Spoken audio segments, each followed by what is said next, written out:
राजभर सियासत में थप्पड़ कांड कहीं ओम प्रकाश राजभर को भारी तो नहीं पड़ने जा रहा। जिस तरह की प्रतिक्रियाएं आ रही हैं और जिस तरीके से मऊ के चुनाव हैं, क्या ये ओम प्रकाश राजभर के लिए खतरे की घंटी है? इसके पीछे की सियासत को हम समझेंगे। इसके अलावा राजा सुहेलदेव की 40 फुट से ऊंची बड़ी प्रतिमा लगाई गई, लेकिन राजभर बिरादरी के एक सेक्शन में नाराजगी क्यों है? क्या सुहेलदेव के आगे राजभर नाम नहीं लिखा जाना नाराजगी की वजह है? मुख्यमंत्री योगी आदित्यनाथ ने मंच से क्या कहा है और कैसे राजभर के अलावा अब बिजली पासी का नाम भी इसी मंच से लिया गया, तो समझेंगे आज का यूपी में। नमस्कार, मैं हूं कुमार अभिषेक, आप देख रहे हैं यूपी तक। हम हाजिर हैं अपना न्यूज शो आज का यूपी में। तो राजभर सियासत का वो थप्पड़ कांड शांत होता नहीं दिख रहा। जी हां, इस वीडियो ने पूर्वांचल से लेकर बिरादरियों तक के सियासत में ऐसी हलचल, ऐसा हंगामा बरपा रखा है कि इससे न सिर्फ राजभर सियासत बल्कि पूर्वांचल की सियासत पर भी असर पड़ने वाला है। जी हां, पहले इस वीडियो को देखिए। ये वीडियो हालांकि इस वक्त सोशल मीडिया पर पिछले 24 घंटे से बहुत ज्यादा देखा गया है और ये जो थप्पड़ चलाने वाले शख्स हैं ब्रजेश राजभर, जिन्होंने महेंद्र राजभर पर थप्पड़ चलाया, उन्हें पहले माला पहनाया, उनके बारे में कुछ अच्छे बुरे शब्द कहे और उसके बाद दनादन कई थप्पड़ जड़ दिए, उसके बाद से ये सियासत शुरू होती है। इस थप्पड़ कांड के बाद महेंद्र राजभर ने पुलिस में मामला दर्ज कराया है और सीधे ओम प्रकाश राजभर को इसके लिए जिम्मेदार बताया। यह भी कहा कि ब्रजेश राजभर ओम प्रकाश राजभर के मोहरे हैं और कुछ दिन पहले उनकी मुलाकात ओम प्रकाश राजभर से हुई और उन्होंने ही पूरा प्लान करके यह कांड करवाया है। खैर, उन्होंने जो कहा वो हम आपको बताएंगे, लेकिन आज ओम प्रकाश राजभर पर जब उंगलियां उठने लगी तो ओम प्रकाश राजभर ने क्या सफाई दी? ओम प्रकाश राजभर ने तो इसमें अखिलेश यादव को भी लपेट लिया है। सुनिए, जब ओम प्रकाश राजभर पर इस थप्पड़ कांड की उंगलियां उठी हैं तो उन्होंने कहा क्या है। अखिलेश यादव जी ने इन लोगों को 3-4 लोगों को बुला के कहा कि जितना भी संसाधन और व्यवस्था चाहिए हम देंगे, ईंधन संसाधन सब कुछ देंगे, आप लोग क्षेत्र में काम करिए, ओम प्रकाश का विकल्प बनिए। तो यहाँ से कुछ माल मिला, लेके गए, पहुँचते ही मऊ में धरी धरा पटकी पटका हो गई। दूसरे दिन ही बंटवारे को लेकर के तो उसमें हुआ कि भाई गाड़ी मिली है तो गाड़ी, सभी लोग गाड़ी ले लीजिए, जैसा उसका बयान आपने देखा कई चैनलों पे चल भी रहा है। तो फिर उसके बाद अखिलेश जी उसको बुलाए जो मारा था, बुला करके उससे कहा कि देखो मारपीट ना करो, उनको अपना फिर व्यवस्था दे दिया। तो फिर आया तो फिर ठंडा रहा, फिर माल खत्म हो गया तो फिर बीच में धरी धरा होने लगी। फिर ये लोग उसके बाद तब अलग अलग जाने लगे, वो और ये अलग अलग जाने लगे अखिलेश जी के यहाँ। तो वहाँ से अपना जो मिलने लगा दोनों लोगों को, फिर अखिलेश जी ने बंद कर दिया उस जो मारा था उसको कि पैसा देना। तो अब वो कहा कि नहीं गाड़ी मिली तो हमको गाड़ी दो, हम भी चलेंगे। तो इसी को लेकर लोगों में चकचक चल रहा काफ़ी दिनों से। तो उस चकचक से हम लोगों से क्या मतलब? अब अखिलेश जी पैसा दे रहे हैं, गाड़ी दे रहे हैं हमको सुहेलदेव भारतीय समाज पार्टी की ताकत को कमज़ोर करने के लिए, तो उनको पैसा देने से, तेल देने से पार्टी कमज़ोर होगी? तो आपने सुना, इस कांड को ओम प्रकाश राजभर एक नए तरीके से देख रहे हैं। हालांकि ब्रजेश राजभर ने भी यही बातें कही थी, लेकिन ओम प्रकाश राजभर कह रहे हैं कि अखिलेश यादव के पैसे के बंदर बांट का ये पूरा असर है। उनका सीधा सीधा आरोप समाजवादी पार्टी पर है, लेकिन महेंद्र राजभर ने इस मामले में पुलिस में अपना कंप्लेन दर्ज कराया है और इसके लिए सिर्फ और सिर्फ ओम प्रकाश राजभर को जिम्मेदार मानते हैं। सुनिए उनकी बातें। वो चूंकि कहीं अस्थिर रहने वाला व्यक्ति नहीं है, ये जान लीजिए, हर जगहों पर उद्दंडता ही करता है। तो इस नाते आज सबसे मजे की बात तो यह है, उत्तर प्रदेश के सरकार में जो ओम प्रकाश राजभर मिनिस्टर हैं, उनके सह पर आज 4-5 रोज जाकर के वो मिला है, उनके सह पर आकर के इस तरह का घृणित कार्य करने का काम किया है। आपके द्वारा क्या कुछ महीनों पूर्व जो है निष्कासित भी किया गया था क्या ब्रिजेश राजभर को पार्टी हम- से, और किस कारण से हम किया? 13 से 14 महीना पहले इसको पार्टी से निष्कासित कर दिए थे।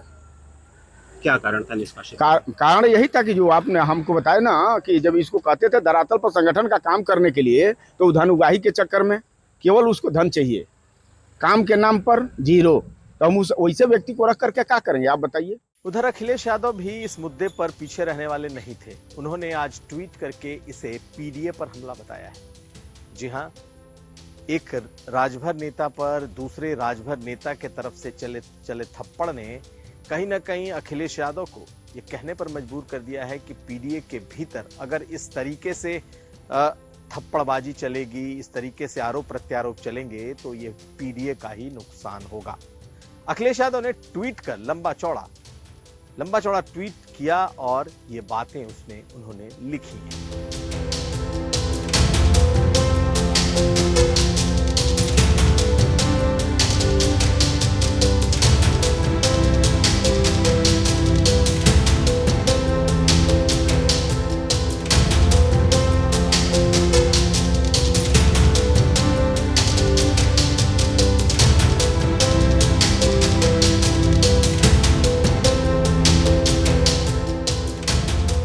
लेकिन सबसे ज्यादा चर्चा इस बात की है कि क्या इस कांड के बाद इसका नफा और नुकसान किसे होने जा रहा है। राजभर समाज में या पूर्वांचल में जो इस वक्त सियासी चर्चा है, उसमें सबसे ज्यादा चर्चा ये कि इसका नुकसान ओम प्रकाश राजभर को होगा, क्योंकि राजभर समाज के एक नेता पर थप्पड़ चलाना और थप्पड़ चलाने के बाद एक ही बिरादरी के लोगों का कुछ इस तरीके से लड़ना और फिर इसे सोशल मीडिया पर वायरल करना, राजभर समाज के एक बड़े तबके में इस बात को लेकर आक्रोश है कि आपसी सियासत में अपने ही नेता की सरेआम बेइज्जती कराई गई। और जिस तरीके से अब महेंद्र राजभर ने खुद को विक्टिम बताते हुए, या यूं कहें एक विक्टिम कार्ड खेलते हुए, उन्होंने जिस तरीके से ओम प्रकाश राजभर को इसमें घसीट लिया है, ये ओम प्रकाश राजभर के लिए आने वाले वक्त में भारी पड़ सकता है। और सिर्फ यही भारी नहीं पड़ सकता, अब मऊ की सीट पर दावेदारी को लेकर के भी इसका असर हो सकता है। दरअसल बीजेपी इस सीट की नेचुरल क्लेमेंट है, दावेदार है, लेकिन पिछले चुनाव में यह सीट ओम प्रकाश राजभर की पार्टी से अब्बास अंसारी ने जीती थी। ऐसे में इस सीट पर ओम प्रकाश राजभर का भी दावा है।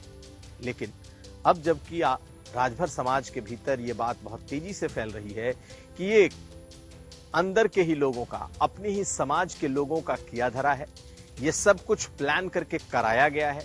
जिस तरीके से थप्पड़ की ये गूंज सुनाई दी है, जिस तरीके से प्लान करके और माला पहनाने के बाद थप्पड़ मारा गया है, ये निश्चित तौर पर एक पूरी सोची हुई प्लानिंग का नतीजा है। ऐसे में राजभर समाज के भीतर इसे लेकर अच्छी खासी प्रतिक्रिया दिखाई दे रही है, और ये प्रतिक्रिया अगर बढ़ती है तो इसका नुकसान ओम प्रकाश राजभर को ही होगा, क्योंकि जो पीड़ित है, जो विक्टिम है महेंद्र राजभर, वो सीधे इसके लिए सिर्फ और सिर्फ ओम प्रकाश राजभर को जिम्मेदार ठहरा रहे हैं। तो क्या अगर राजभरों में इसे लेकर के प्रतिक्रिया ज्यादा तीखी होती है या नाराजगी बढ़ती है, तो मऊ की सीट पर बीजेपी की दावेदारी ज्यादा मजबूत हो जाएगी। अगर राजभरों के बीच में इसे लेकर नाराजगी ज्यादा होगी, तो क्या बीजेपी उससे कहेगी कि आप इस सीट को हार जाएंगे, ये सीट बीजेपी ही लड़ेगी। तो बहुत सारी ऐसी बातें हैं जो आने वाले समय में इस कांड के बाद ओम प्रकाश राजभर के लिए मुसीबत बन सकती है, और उसमें इस थप्पड़ कांड के बाद राजभरों के बीच की नाराजगी बीजेपी को फायदा देगी। निश्चित तौर पर नुकसान ओम प्रकाश राजभर का ही होगा। अगली खबर, मुख्यमंत्री योगी आदित्यनाथ ने बहराइच में राजा सुहेलदेव की 40 फुट की ऊंची कांस्य की प्रतिमा का अनावरण किया। यही नहीं, वो धाम एक तरीके से अब राजा सुहेलदेव के नाम से जाना जाएगा। बहराइच की बड़ी पहचान राजा सुहेलदेव के नाम से जुड़ रही है कि 11वीं शताब्दी में राजा सुहेलदेव एक ऐसे राजा थे जिन्होंने तब गाजी सालार मसूद को यहां हराया था, और गाजी सालार मसूद की पहचान एक आक्रांता के तौर पर है। लेकिन कल इस कार्यक्रम के बाद राजभर समाज में भी कुछ रोष देखा गया और उसकी वजह यह थी कि राजा सुहेलदेव के नाम के आगे राजभर शब्द नहीं लिखा जाना। दरअसल राजभर बिरादरी, राजभर समाज मानता है कि राजा सुहेलदेव उनकी बिरादरी के ऐसे राजा थे जिन्होंने तकरीबन 1000 साल पहले ही आक्रांताओं से मुकाबला किया था। लेकिन चूंकि वो राजा थे इसलिए उन्हें क्षत्रिय भी अपना क्लेम करते हैं और यही बात राजभर बिरादरी को इस मूर्ति के अनावरण के बाद नागवार गुजरी कि आखिर इनके नाम में राजभर टाइटल क्यों नहीं है। मुख्यमंत्री योगी आदित्यनाथ और ओम प्रकाश राजभर के इस बड़े कार्यक्रम में पूरे प्रदेश भर से राजभर पहुंचे थे, लेकिन जब नाम में राजभर नहीं मिला तो उनकी नाराजगी छलकी। आप पहले सुनिए कुछ लोगों को जो आए तो थे दूर दूर से, पूर्वांचल से, लेकिन उनकी नाराजगी कैसी थी, इसके बाद समझते हैं इसके पीछे की सियासत। हम लोग देख रहे हैं आंसू, जो मतलब लग रहा है आंख से आंसू निकल जाएगा। कोई राजभर समाज के चेहरे पे देख रहे हैं खुशी? किसी प्रकार का खुशी नहीं है। राजभर समाज देखिए इतना अपमानित, मतलब ये अपमानित हम लोग को करके गया गया योगी जी गए, क्योंकि हम लोग के महापुरुष का नाम पासी घोषित करके चले गए। बिजली राजभर जी हम लोग के कास्ट के हैं, उनको पासी कर दिया गया। सुहेलदेव जी का पूरा नाम नहीं लिया गया, पार्क का तो उद्घाटन कर दिया गया, लेकिन नाम नहीं पूरा किया गया। यहाँ पर क्या इस प्रतिमा के सामने सुहेलदेव कुछ नहीं लिखा गया, बस मूर्ति लगा दी गई है। और वोट बैलेंस की वजह से हम लोग सब लोग सोचते हैं कि ओम प्रकाश को लेंगे तो राजभर को वोट हम लोग को मिलेगा। जाहिर सी बात है, मिलेगा। हम लोग के नेता है मंत्री जी, हम ओम प्रकाश मंत्री जी हम लोग के भगवान भी मानते हैं, पूरा राजभर समाज मानता है, और वो जिधर जाएंगे उनको हम वोट भी देंगे। लेकिन योगी जी हमेशा राजभरों को ठगते हैं, क्योंकि कभी नहीं ये महापुरुषों का हम लोग के पूरा नाम लिए हैं। योगी जी को इनमें नाम लगवाना चाहिए था, लगवाना चाहिए था। तो थोड़ा सा ये नाराजगी है, तो ये जल्द से जल्द इस पे बोर्ड लगवाएं। क्या नाम आपका? इधर देखिएगा, क्या नाम आपका? हमारा नाम संतोष चौहान है। कहाँ के रहने वाले हैं? हम बहराइच से रहने वाले हैं। अच्छा, चौहान जी यहाँ पहले से आते रहे हैं, कुछ अलग सा दिखाई पड़ रहा है? अलग तो दिखाई नहीं, मतलब जो है सेम ही है जी। ये प्रतिमा कैसी लग रही है आपको? बहुत अच्छी लग रही है। कब से इच्छा थी कि ऐसी प्रतिमा लगे? अरे मतलब बहुत जो भी है लोकेशन और हर जगह, मतलब जो भी कुछ है यहाँ पे सब कुछ अच्छा है। दरअसल एक बड़ा तबका, खासकर क्षत्रियों का तबका, ये क्लेम करता है कि चूंकि वो राजा सुहेलदेव थे इसलिए क्षत्रिय थे, जबकि राजभर समाज का कहना है कि वो उनकी बिरादरी के, उनकी जाति से थे। न सिर्फ राजा थे बल्कि उन्होंने उस दौर में आक्रांताओं से एक बड़ी लड़ाई लड़ी थी। खैर, इस बात को 1000 साल हो गए, लेकिन मुख्यमंत्री योगी आदित्यनाथ ने मंच से कई बातें कही। उन्होंने वंचित वर्ग के बहुत सारे ऐसे नायकों के नाम लिए जिन्होंने इतिहास में बड़े काम किए, आक्रांताओं से लड़ाई लड़ी। और यही बात नहीं, उन्होंने यहां तक कहा कि महिमा मंडन राजा सुहेलदेव का होना चाहिए था, ना कि गाजी सालार मसूद का। उन्होंने बिजली पासी का भी नाम लिया, महाराजा बिजली पासी, और यह भी कहा कि लखनऊ में उनकी एक बड़ी प्रतिमा लगाई जाएगी। कई नाम उन्होंने लिए। आप सुनिए मुख्यमंत्री योगी आदित्यनाथ को जब राजा सुहेलदेव के इस कार्यक्रम के मंच से उन्होंने तमाम वंचित बिरादरी के से निकलने वाले वैसे नाम जिन्होंने कभी बड़ी लड़ाइयां लड़ी थी, खासकर आक्रांताओं के खिलाफ, मुगलों के खिलाफ, उनको सम्मानित करने या उनके नामों को आगे बढ़ाने के लिए मुख्यमंत्री की क्या है योजना? कौन लोग थे जो महाराजा बिजली पासी के शौर्य और पराक्रम को भुलाने का काम करते थे? जैसा स्मारक यहां पर महाराज सुहेलदेव का बना है, ऐसा ही भव्य स्मारक महाराजा बिजली पासी का हम लखनऊ में बनाने जा रहे हैं। हालांकि राजा सुहेलदेव को लेकर करनी सेना भी पहुंची थी, हालांकि वो कुछ कर नहीं पाई।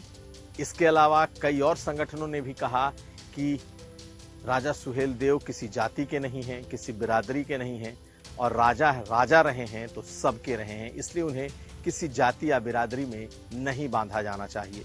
लेकिन ओम प्रकाश राजभर की पार्टी सुभाषपा, जिसमें कि राजा सुहेलदेव खुद जुड़ा है, उसने कम से कम इतना तो काम किया है कि राजा सुहेलदेव राजभर बिरादरी से कुछ इस कदर जुड़ गए हैं कि अगर कोई चाहे भी तो उस नाम को अलग राजभर बिरादरी से नहीं कर सकता। तो ये था आज का यूपी। हम कल फिर हाजिर होंगे। हमें दीजिए इजाजत। देखते रहिए यूपी तक। आपको अगर ये वीडियो अच्छा लगे तो लाइक करें, शेयर करें और यूपी तक को सब्सक्राइब करें। धन्यवाद।